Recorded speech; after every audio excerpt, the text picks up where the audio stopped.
Hey, what's up guys, and welcome back to the channel. Listen, it's been a while since I've done one of these review videos, but you know what, it's like I said in my return video.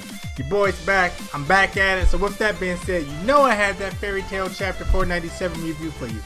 This chapter actually had a lot of good things that we could take away from it, you know, a lot of things I definitely want to jump into. So, you know, with that being said, can't waste too much time on the intro. It's time to jump right into it. Alright, so the chapter starts us off, and you know, of course we open up with Mavis laying on the table and she's getting fairy heart extracted from her by Eileen.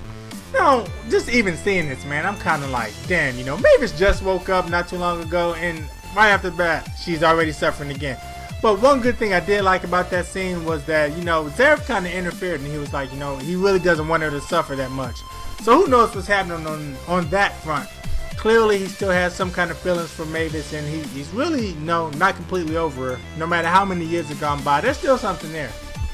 But as soon as he says he doesn't want Mavis to suffer, you have Eileen who warns him about being naive.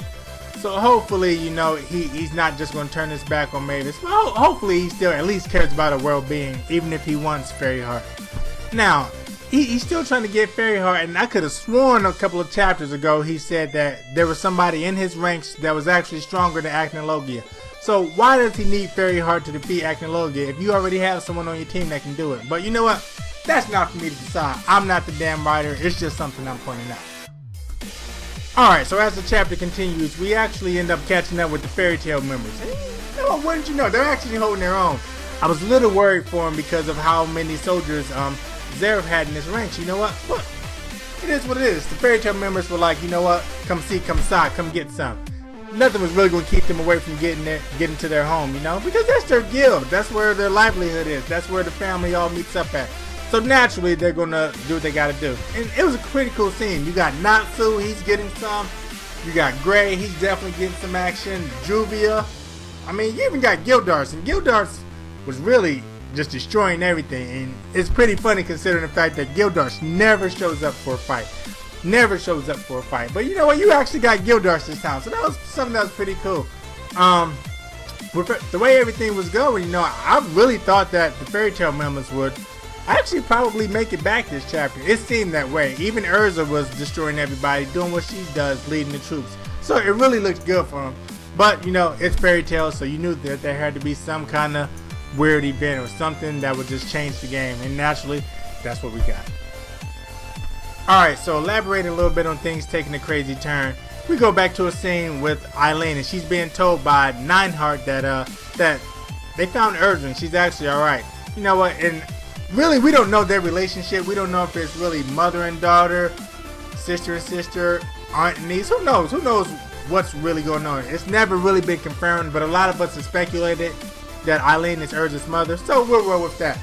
So you know, we had a scene a few chapters ago where it showed Eileen looking over the battlefield, assumingly looking for Urza, but who knows. But this next part really caught me off guard. I really wasn't expecting her to tell Nineheart to kill Urza. You know, I'm like, where the hell did that come from? I'm thinking maybe that's your baby girl, you want to see her, you know, it's been a while. You're a badass, turns out your daughter's a badass. You know, maybe they had something like that in common. Maybe Urza could even meet up with her to persuade her to quit her evil ways. Who knows, who knows? But she was like, nah, F that, just kill her. And even Nineheart was like, are you sure? It was like, yeah, don't question me, just kill her. So you know what, that was a little cold-hearted. Definitely caught me off guard, was not expecting that. But you know what, it is what it is, it's Fairy Tail. So even though I didn't expect that, I probably should have expected that. So finally, after a bunch of craziness in the chapter, we finally start to reach the conclusion, you know. It looks like the Fairy Tail Guild has momentum and they're really pushing Zeref's forces back. I mean, you got everybody kicking butt, everybody's doing their thing, and it looks like they're actually going to make it back to the guild. So naturally, we get to a scene where Natsu's getting ready to hit Zeref's forces with his Fire Dragon's roar, and all of a sudden his flames get frozen. Yeah, I mean, like, I'm sitting up here thinking, how the hell do you freeze fire? But you know what? It's Fairy Tail. Fairy Tail. Of course fire can be frozen. Fairy Tail, anything can happen. So Natsu's flames get frozen, and Natsu is even caught off guard by it. He's like, you know, the hell is this? Alright, I'm gonna try it again. So he turns up the intensity of his flames and he just says burn. And of course all around him, you know, he incinerates everything. But, you know, it's Fairy Tail, so of course even those flames get frozen. So Natsu's like, okay, really what the hell is going on? And before you know it, really all the Fairy Tail members are frozen, except Gray. Of course, Gray's not going to get frozen. He's a nice user. Cold doesn't bother Gray, you know. So Gray's looking around. He's calling out for Natsu and Lucy and everyone who's around him. And he's kind of like, oh shit, all these guys are frozen. That's when Invel finally reveals himself. You know, and he pretty much says, you know, I'm the master of winter. Like, he's as cold as it gets. He's the code of cold. Listen, his code is better than your code. So he was really just like, you know, yo, nothing gets colder than me. I'm cold as ice and then some. So Gray is like, you know what, man, F this, I'm Gray. So Gray tries to attack him and Gray gets knocked back with, wouldn't you guess it, ice. I mean, this ice is so crazy that it, for the first time ever, even Gray's cold. And I mean, it's Gray. Dude never has on clothes, uses ice. How the hell can he's an ice devil, if I'm not mistaken. So how the hell can he get cold? But apparently this ice is so freaking crazy that it makes him cold and it starts to freeze him. And you know, the chapter ends like that. And I'm really just like, what the hell is going to happen? How is Gray going to get out of this one, you know? In terms of everyone around Gray doesn't have any help. So he's on his own. Who knows what's going to happen?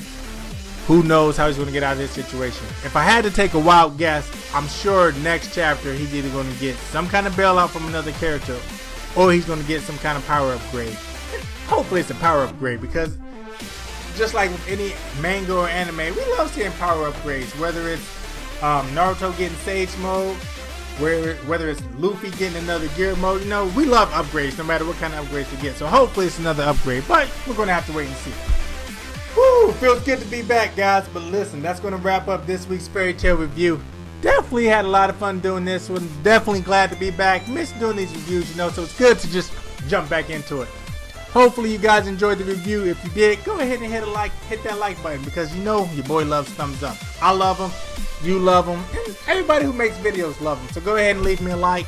And also, if you're new to the channel and maybe enjoyed the review, go ahead and subscribe, because there's definitely a lot of cool things on this channel.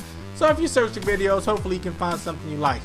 As always, guys, I definitely appreciate you guys tuning in. Definitely appreciate the support.